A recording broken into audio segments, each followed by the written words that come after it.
Hi everybody, it's Jo here, and I hope that wherever you are, whatever you might be doing, I hope that you're safe and well. In this week's video, I would like us to just learn and to become better at using this particular skill. It's not easy, and the reason I say it's not easy is because sometimes life can be full of distractions that it makes it harder, and it can be tiring as well. It's a skill that is free, and that skill is called listening.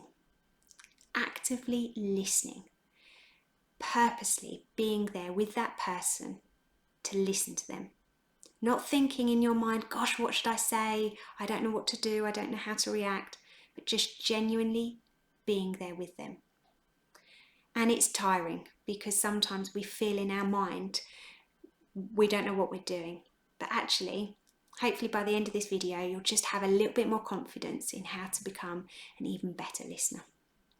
First of all though, if you're new to my channel, then welcome.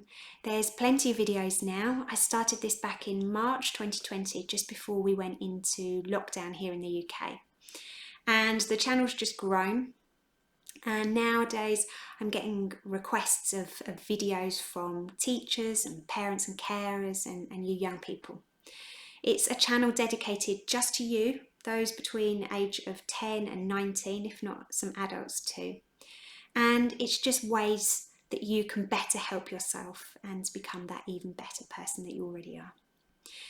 So the reason that I say the power and the benefits of listening are so important is because what you'll be doing is you will be providing a space and a place where you're giving that friend or family member a chance to feel heard, valued, respected, understood. And that in turn will obviously increase their confidence and increase their sense of self-worth, that actually somebody does care, that somebody does want to listen to me. And to do that, I've broken it down into 4 steps. So 4 steps for you to become used to those skills and to become a better listener. So the first one is about the importance of becoming comfortable with silence. It's to embrace the silence. And sometimes we feel as if in our mind, what should I be saying? How should I react? But actually, like I said at the beginning of this video, it's just about being with them, about genuinely being with them. Not being on your phone, not being busy with something else, but just genuinely being with them. And the reason that I say it could be hard is because sometimes we're not used to that. Sometimes we're so used to having music on in the background or the TV or being on your phones and listening. But what I'm asking you to do is to just genuinely be with them. And if there are silences, to embrace them. If you feel the urge to jump in the conversation and to contribute or to add your own opinion, I'm just asking you to hold off and wait.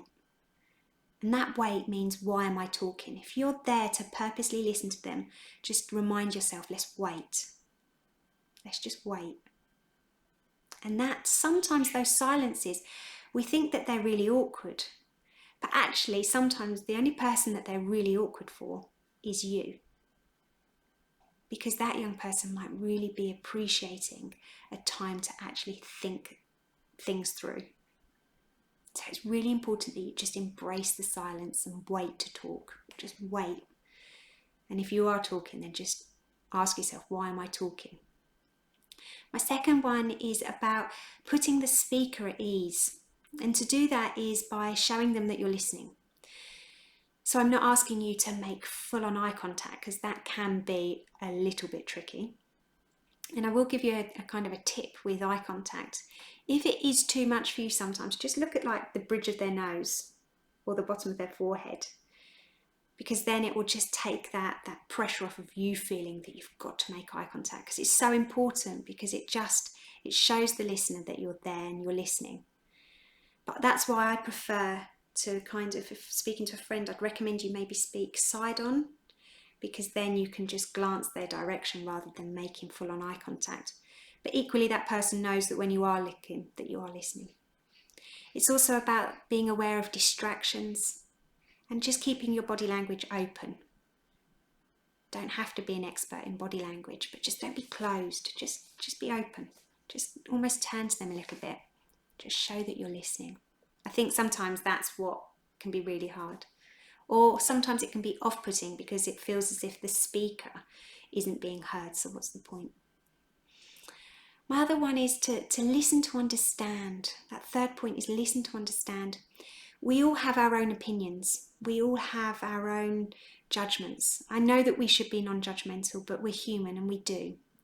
But what I'm asking you to do when you're in that moment is to literally just imagine their worries as real to them. They are as real to them that imagine that they are for you. I'll give you kind of a situation I had.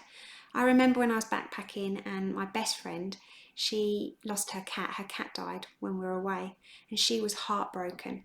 And I couldn't understand it because I hadn't lost a pet and it was really hard. And actually, if I think about it, I really wasn't a very good friend back then because I just didn't know what to do.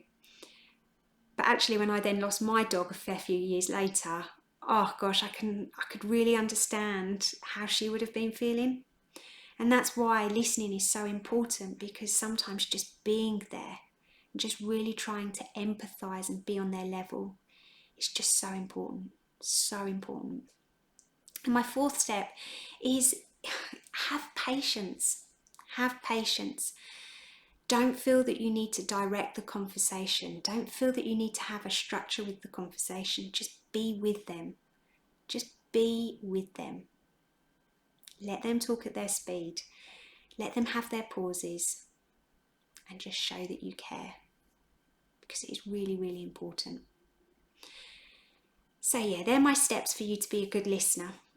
But be aware that sometimes when you are listening to somebody, it can be tiring, and that actually if they're telling you something that's going to make you worry, then maybe let them know that actually I don't think that we should be dealing with this on our own, and actually I think we should be maybe telling an adult, a teacher, a parent, carer, because you don't have to always struggle on your own.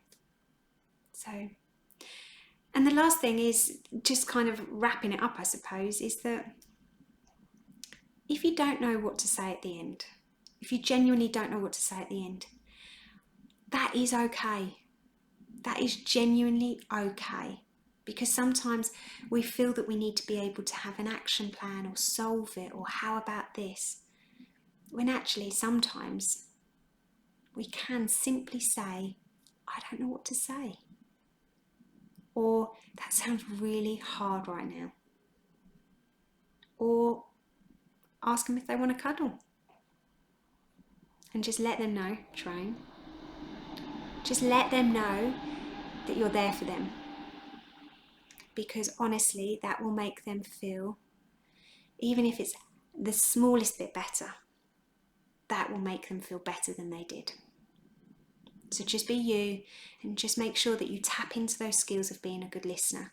And I promise you, it's not a skill that will ever expire, and it will just make you be an even better version than you already are. Anyway, I'm going to leave it there. You take care, and I'll speak to you next week. See you later, everybody. Bye.